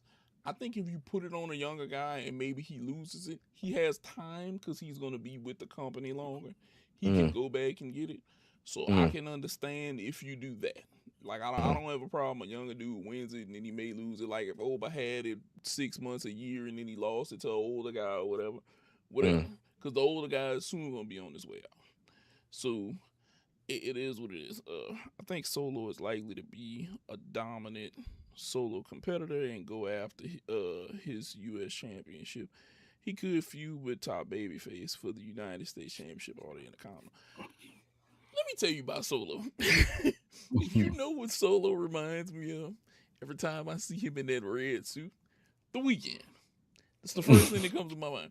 If y'all have never seen The Weeknd performed in this bright red suit, that's a good call. This is the first thing that, because he got them damn gloves, and I'd be like, Samoan Weeknd is in the building. Hey, I like that. The Samoan Weeknd. That's the first thing that goes through my mind. Because I'm like, Samoan Weeknd is in the building with his gloves and shit. Got the ice on the bright red suit. You do this. That's a good call. I like that. That is the I just don't know where they're gonna go with him though. Like since He dropped the MFT. He helped LA Knight. Is he gonna still be heel or face or tweener? I'm interested to see where they're gonna go in the next couple weeks with his character. I think tweener. He's got a lot of personality, but he's definitely mid card. He's definitely mid card. Yeah, and brother BKL said, and that's why if there's no MFT, Solo Sikoa is most logical move is to fall in line and ask to rejoin Roman Reigns in the original bloodline. That would be crazy. So, man, they've been asking him that, but he's been saying no every week. He has been. Now, here's the other thing. I don't know if y'all view this like this, but I told Jarvis this. You know what the bloodline is turned into in my eyes, and everybody may not agree with this. This is NWO black and white and NWO red and black. This is the hell is. That's what it was for a while, man. It's just families, and I'm like, like they like red and black over there. These are black and white NWO. This is the original. Yeah. And that's what it is. And I'm like, okay, but Solo, I don't know if Solo should fall back in line, though, because they keep asking me, keep saying no, unless he's going to betray Jacob or something and then go back with him. But I would think if I was him, if you want to keep them split up, I want to go to Jacob and proposition and be like, you know what? You know why you, well, this is, I'm going to rewind. The tribal match should have been Roman going over due to interference. Okay. It should have been Jacob gets the best of him, Jay and them super kick him. He wins this. And then because he wins, then you can have Samoan Weekend go to Jacob and say, hey, you know why he won? Because he had guys who had his back. And you know what you don't have? Guys that had your back. And we can be guys that have your back. So the problem that I have with it, and because I think that, and I don't disagree with it, but what I would say is the way that Jacob seems like he's going is like, I'm doing the noble thing. I'm basically doing the thing that basically I'm standing by my word. I said I was going to do this. I did it. What he's basically going to do is he's going to supplant Roman some way or another. That's either become Roman ally and then double cross him, or basically have those two niggas, when I say those two niggas, the Usos, basically somehow go against Roman or turn up against Roman some way or another, but like a coup kind of thing. Like, I think that's the way that they're going to go about it. Because basically he was like, hey, look, I basically lost this shit. And that's why he kept making the point. Like, I said, I'll acknowledge Roman, but I ain't acknowledging your ass, Jay. Like, and that's why I think they're gonna challenge Jimmy too at one point. They're gonna start. I feel like they're gonna start. Which side are you on, Jimmy? Yeah, like he the only one ain't winning no titles. You know, he the only one ain't pulling his weight. I feel like they're gonna start challenging this nigga for some shit. Oh my god, I saw the comment. Yeah, he said that's why I heard rumors about new Wiseman, but Stephen A. Smith as Wiseman. Kenny Russell, Lord. I don't think so. This is ridiculous, Roman. Why you need to go ahead and get at your cousins. I'm gonna get a gall that they're coming at you with, Roman. Yeah. They better not bring Stephen A. I don't want to see Stephen A. unless he get initiated by F5. That's the only way I need to see him take an F5. Yeah, you need to get him jumped in. I need him to take a bump. Like, I mean, Stephen A. is a big dude too. He's like 6'4". Like, he ain't a small dude. But I would need him to take a bump, and then I'd be like, okay, Stephen A. Smith, I can live, but I need him to take a bump, brother. I need him to take a bump. Stephen A. got to take a bump if he gonna be wise with him. He got to take a bump. But look, we do need to talk about Trick Williams and Ricky Saint with Trick Williams going over. Now, Trick Williams could have some people potentially chasing him if played correctly. Like I said, I need to grab my charger. Y'all go ahead. Go ahead. I think, well, could we have Samoan Weekend? Well, no, Samoan Weekend is too busy in the bloodline.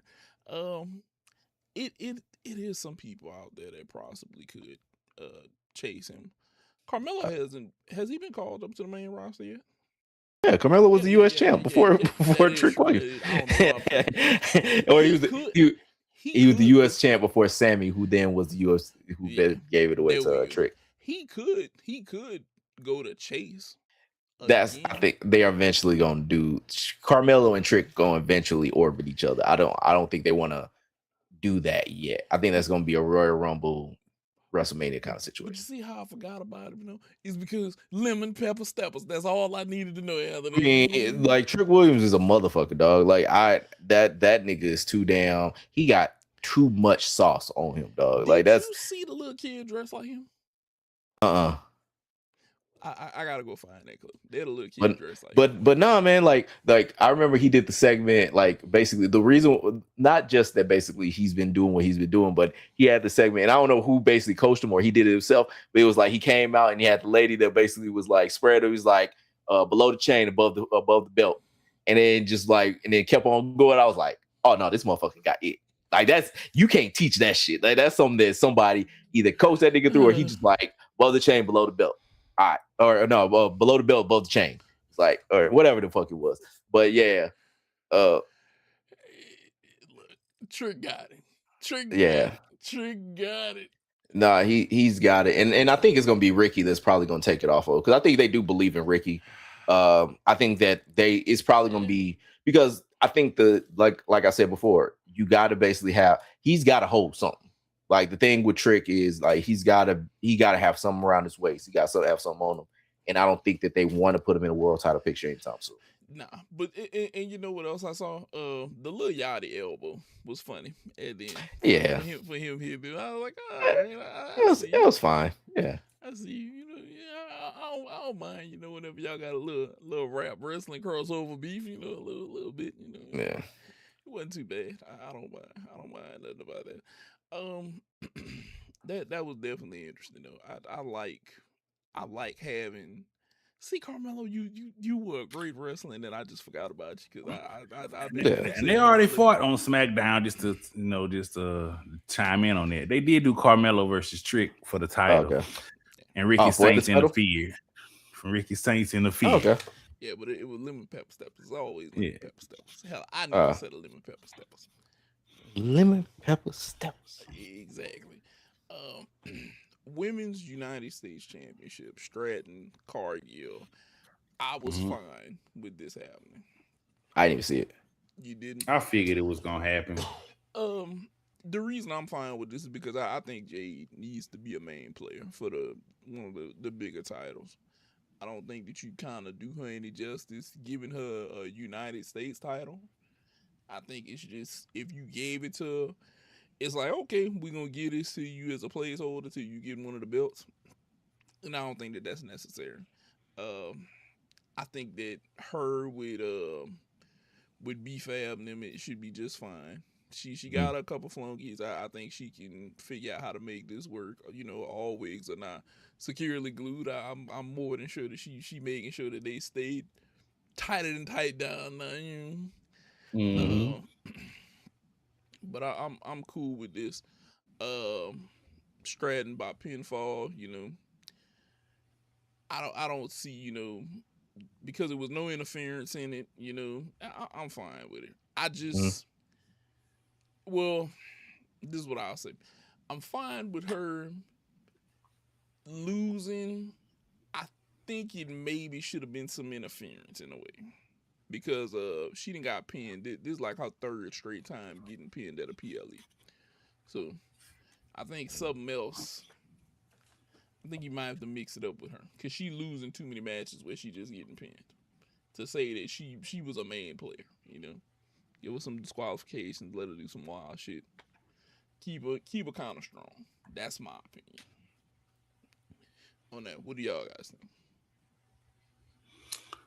Cool. I'm cool with it because I think at least they have Tiffany run. I think they playing off the new Chelsea Green face turn with Tiffany, which I'm digging. They finally realized it's time for Chelsea to be a face, and they did a second teaser for the Jade Charlotte beef because Charlotte came out there and really was like stop Jade from cheating, stopped her from hitting her with the belt. So I feel like that's what Jade gonna go next is her little beef with Charlotte. So I think that's where that's about to go. So I feel like that's why she really didn't win the title. Because probably at SummerSlam or something, they're going to go one-on-one on SummerSlam somewhere down the road. Yeah. That's bound to happen. Now, I did also think about this. Do y'all think that it's any way that Charlotte might get the title? God, I hope not. You're gonna stop disrespecting my queen like that. I will continue. What if it was a Rhea to Charlotte and then Charlotte to Jade? I mean, I'll be fine with that. I'll be fine with that. Oh, I was about to say, you just don't want to see her in this picture anyway. I don't but like for her to basically transition it from Charlotte to Jade, because I didn't.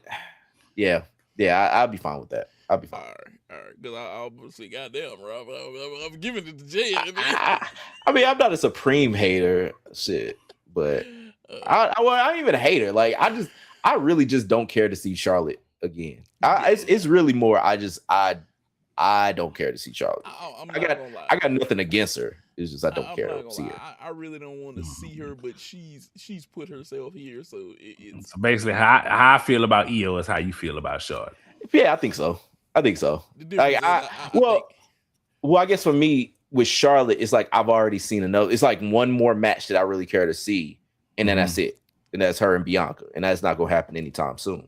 So if it happens at all, so like I don't really have anything that I really. It was kind of where I was with Orton. Thank you, brother. Orton and like for a while, because like Orton, I was like, there's only one Orton match I really want to see, and that's like Orton versus Okada, and that's never gonna happen. Like that's the only match I ever really want to see. Like if Orton goes against Oba, like I don't give a fuck. Like whatever. But like I only want to see the specific matches I want to see, and like for Charlotte, I don't have anything else I really want to see. Brother, do you see how he appreciate her as his quote unquote queen? I know you see these shenanigans that me and Rob deal with on a daily basis, from him hollering by Charlotte as his queen. Hey, I'm sorry, Charlotte. She's the GOAT for me. She's the GOAT. No. Yes, she's the GOAT. There a father-daughter GOAT for me.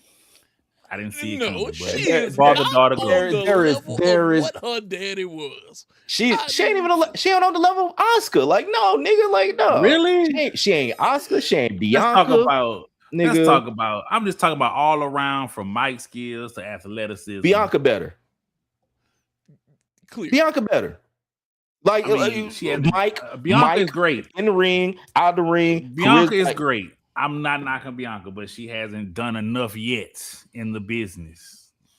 Sorry, she hasn't done enough yet in the business. She main evented multiple, or she had main evented at least one WrestleMania. Like she's had multiple. Bianca has multiple WrestleMania wins against all three horsewomen except for Charlotte. That's the only reason why I want to see Charlotte still there. So that's what I'm saying. Like she has look at what all Charlotte has accomplished. Gauntlet. Look what she has accomplished in her time. Yeah, nepotism. Do you hear him, though, brother? Nepotism. It is nepotism, but this is the thing, though. It could have failed miserably. I feel like Ashley Fleer doesn't get the same as Ashley Johnson, dog. Like this she ain't. Is why it could have failed miserably. She took that. She could have fell flat on her face using the Ric Flair music. She could have. She played that role of I'm his daughter, but the way she played the role was immaculate to me. Like, cause not everybody can pull that type of role off where I'm the daughter, I'm the greatest this, I'm the queen, and plus using his music in her entrance, I feel like the way she took that and rode with it was immaculate.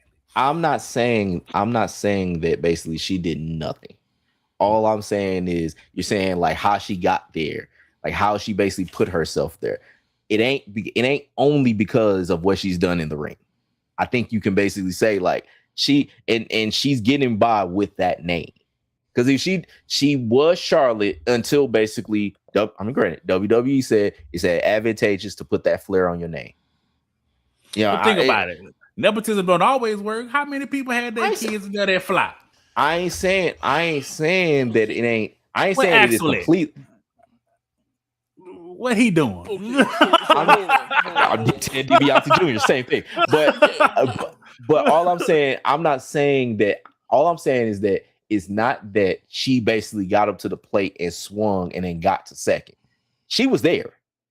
All she had to do was come around and get to home.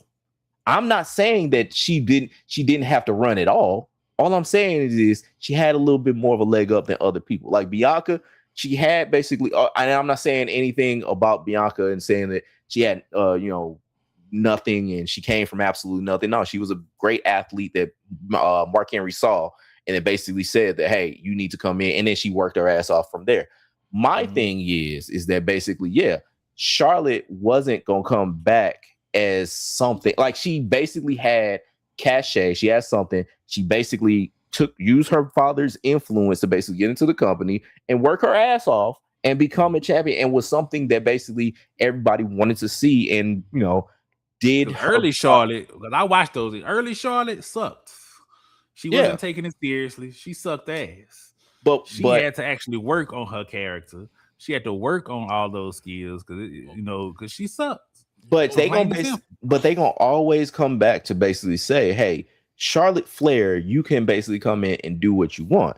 Not everybody's gonna get that kind of cachet, and it's not just because of what's her name. What is her name? It is because of what she worked, but it's not because of her name. I mean, it's a little bit of both, but I feel like she's put in the work to earn that too. I agree, and I don't want to see her work again. But I see brother BKL said, all right, but here's a question: is she literally fine to join Alexa Bliss or something, or else she's no longer? I don't know. I don't know. I like I said, I'm personally under the notion that I don't really care to see Charlotte. Like I like her with Alexa Bliss, all the stuff that she's done with Alexa Bliss. I don't really care to look at it. It's not that, like I said, she shouldn't work. I just don't want to watch it. And that's I just feel like what she's doing now. I feel like now she's kind of just putting over people now. I don't really feel like she's coming in to really do things. Like she's working with people like she probably would put over Jade. Enhancement purposes. I can see her putting over Jade. I would hope that she puts over Jade, and then she can go sit her flat ass now. I didn't want to say flat back, huh? Flat back clear, huh? Flat back clear, bro. I stick with this because, bro, I'm telling you, and what Rob is saying is right. It's not like she wasn't working, but whenever she put Flair behind it, everybody was like, "Oh, that's because Braun Breaker is having the same thing. Like he's not using the Steiner name, but it's like, yeah, he's gonna feel like he should. It would work. Nah. And the reason why I think the reason why you don't, because he's doing it. Because like Scott Steiner said, like you took every fucking thing of mine. Like what else you gonna take? Like he's doing everything in essence of his dad and his uncle. But if he does say leave the company, he can use Rex Steiner whenever he wants to. Yeah. So I think it's better that he use Braun Breaker while he's there, and then fall back on Rex Steiner because like not using his name, but using like the character wise that like he's from that family. He does the barking, nigga. He does the Steiner math. Yeah, so like he's using it and it works. The multicolored singlet, but he don't have to do anything else. He did everything else, like because the son, the one that actually I guess he's playing for the Saints now. Because I saw a little video of him earlier. Like he got the chain, he had the chain link, like hood and everything. Yeah, I can't remember his name though, but like he gonna probably use that shit if he ever comes to eventually when he comes to WWE.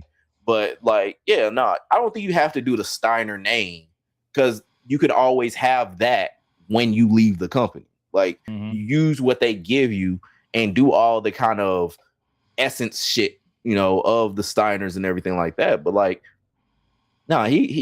he's got his own shit and he's flourishing with his own shit. I love watching Braun Breaker. Like, that's why I literally do like Alexa Bliss. Need to be. And I say she's a go because Charlotte carried the division through some dark times until the rest of the four horsemen got up there with her. That is why I say, she did a lot. I feel like her heel work was spectacular, like her daddy's in the realm of the women's world. Mm.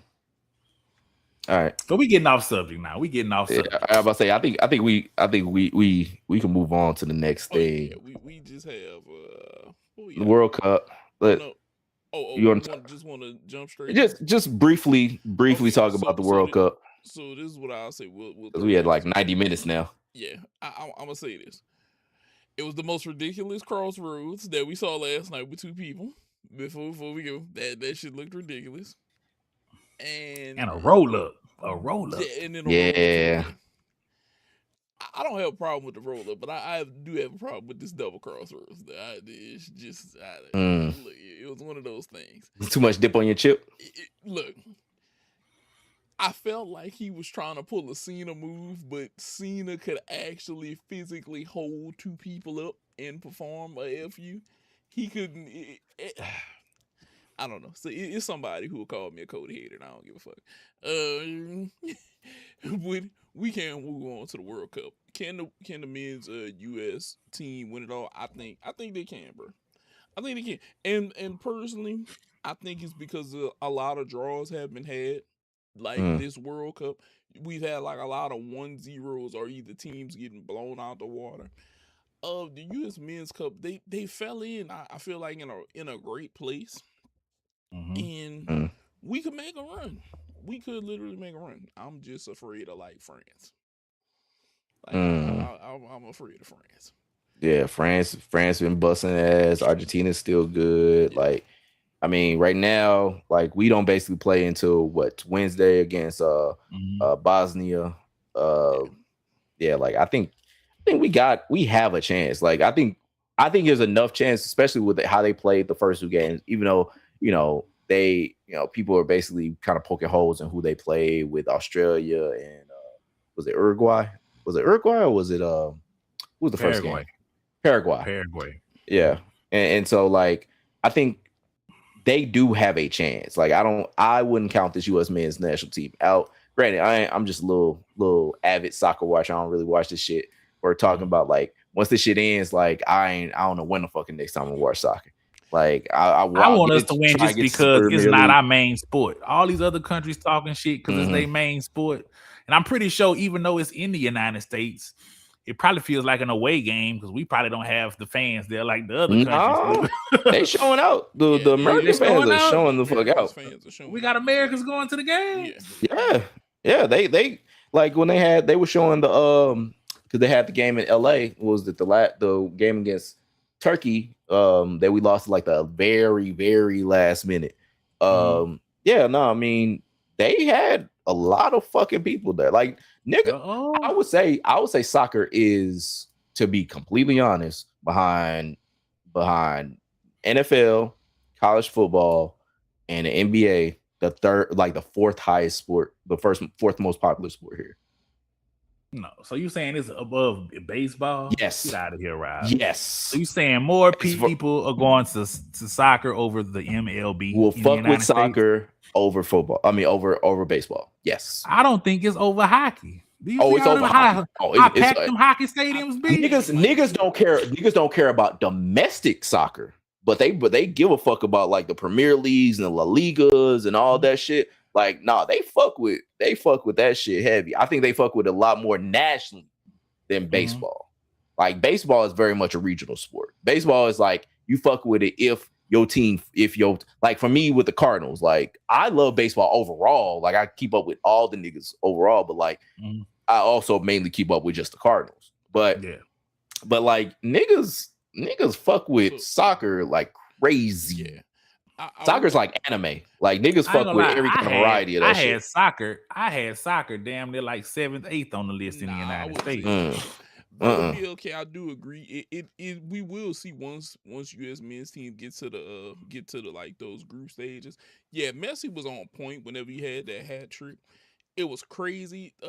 Mbappe had a day where he had 2 goals. I want to say that's the same day Messi had 3. And I want to say that might have been the same day that Ronaldo had 2 also. It was the next day. Or it was the next day? Ronaldo had, I think, 2 the next day. Because it was like, Mbappe, when Messi had the hat trick, Mbappe had 2, Halung, the dude from Belgium, had 2, and then Messi had those 3 that night. Yeah. We are going to see, but it's exciting just to watch the U.S. men's team like play this well and get down into the group of 32. I want to see how far we can go. If we win it all, it's possible. Like that last minute loss that we took to Turkey didn't hurt us too bad, but it's one of those things to watch it. And it's like I was telling Visky. A friend of mine told me, he said, if you come in watching soccer and FIFA, he said you'll like it better than, and you'll go learn to find a team that you want to watch outside of the World Cup.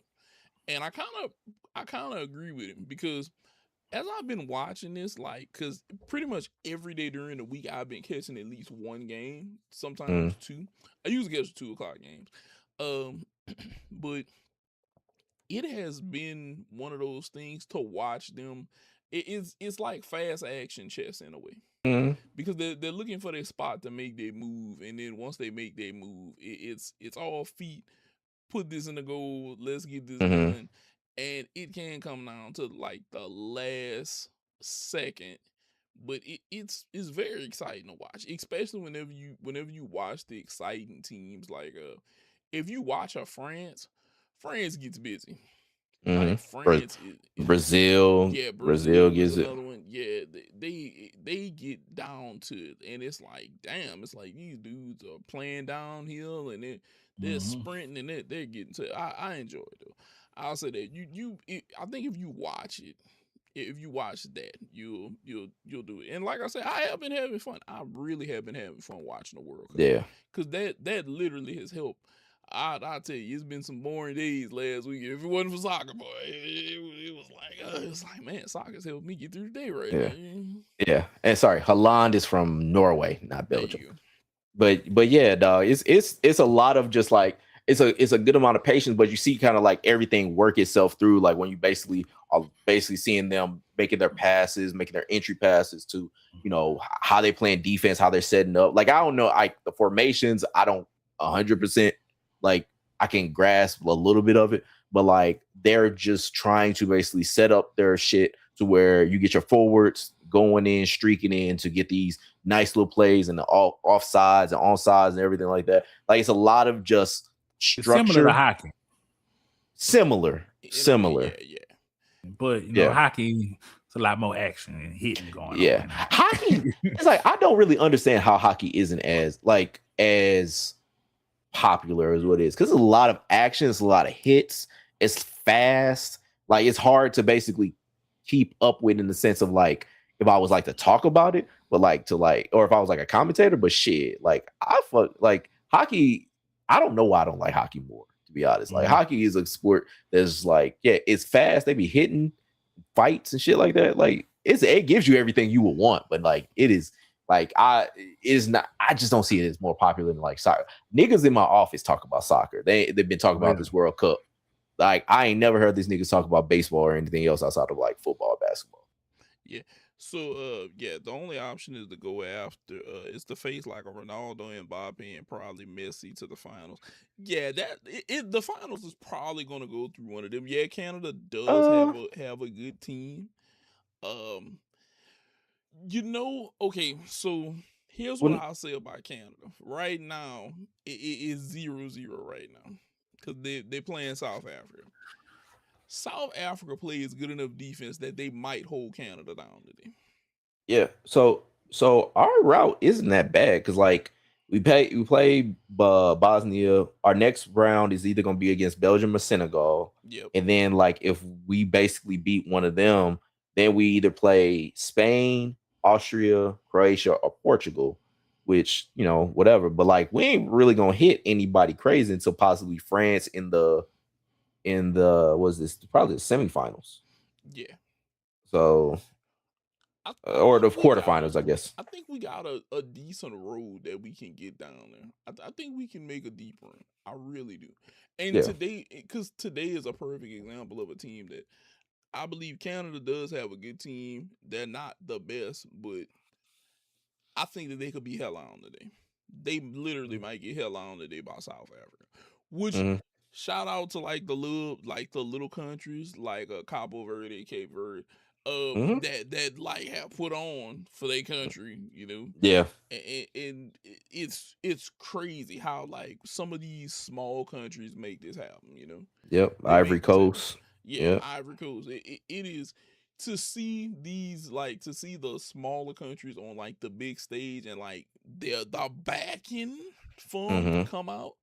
Man, it was people from Boston way in Houston for Cape Verde. Like they came out the woodworks.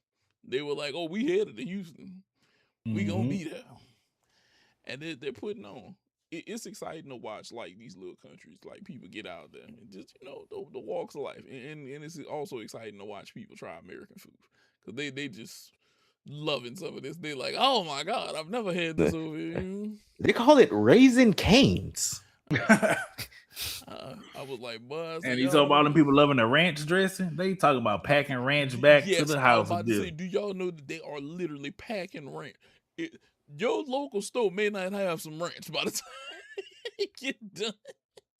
You gonna be trying to figure out why is there no ranch up here? They found out about ranch dressing. They trying to take it back with. They said we don't have that where I'm from. I said I didn't know that ranch wasn't a everyday thing. Like I thought you get this shit everywhere. Nah. It's like, no, they got GMOs here. We don't have that. That's why they liking that food. All that MSG and everything in the food. Yeah. We do Like, have some embarrassing tactics with Mauricio. I'm not gonna lie to you, but yeah, some of our starters like Pulisic. Pulisic has to be Pulisic. Pulisic. Yeah, Pulisic.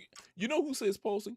The guy that's he's on commentary.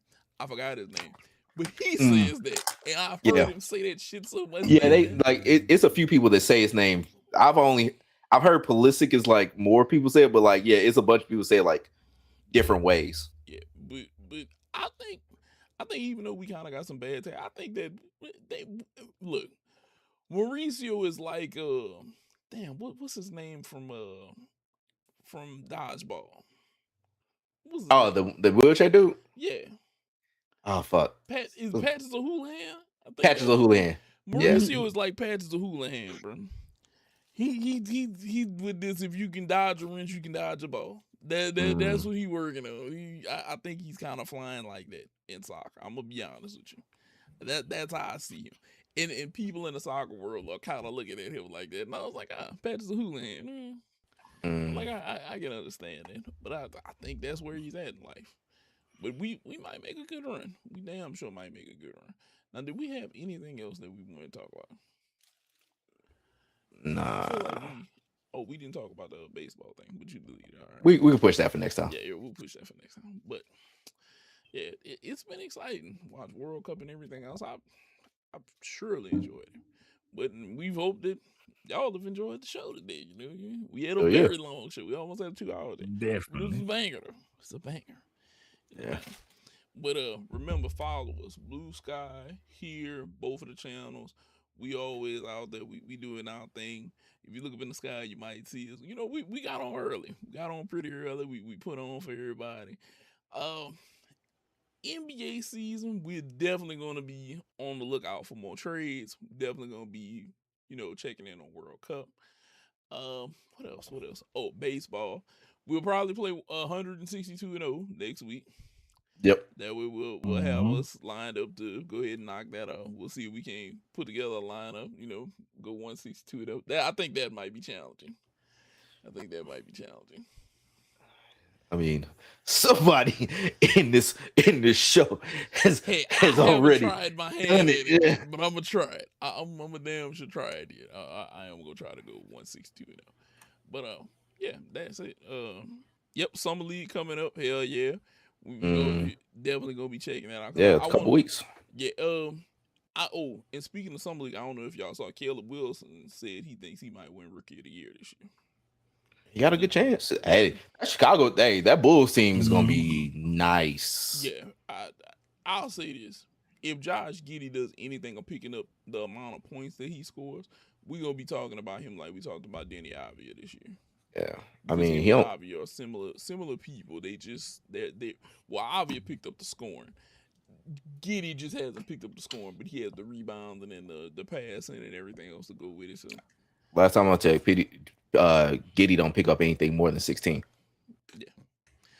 Oh, and I gotta say this. That's a pedophile joke. Yeah.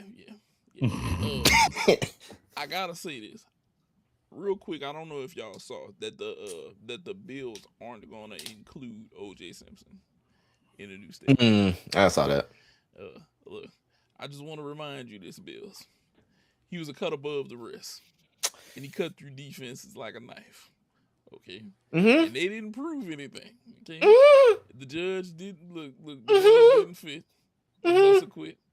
Okay, 14,000 yards. Okay, I'm just saying I might have left him up there. Cut above. Yep. Yeah, he's cut above everybody else.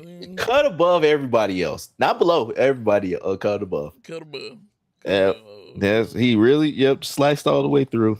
Sliced and diced the That defense. defense that's true. Some say he took heads off. I would not. You know, me personally, yeah. But do remember Real dagger. Real dagger. But remember when you see white Broncos, the juice is on the loose. Anything you guys want to say before we get about it? Good night to Canada. Good night, Taylor Swift. Good night, white women. That's it for us. I ain't got nothing to add today. Only thing I can say add, I don't know if you noticed the little beef between Gunther and Nick Aldis. Is he possibly gonna get back in the ring? He been beefing at all these niggas, like both of these niggas between Aldis and fucking because wasn't he beefing with Drew? Yep. So I don't know if it might be a sign he might be trying to lace up the boots again. Aldis need to sit his big ass there. Like, hey, like old nigga, I don't even know how old. I think Nick Aldis probably is the same age as either is the same age as Gunther or Drew. But yeah, nigga, you sit your ass down somewhere before they sit your ass down. Cause he been going at every big nigga he can. Everybody. That's funny. Yeah, but we'll go ahead and get up out of here, bro. Y'all have a good night. Tip your waitresses, and we're out. Hey, he ain't even 40. Yeah. Deuces.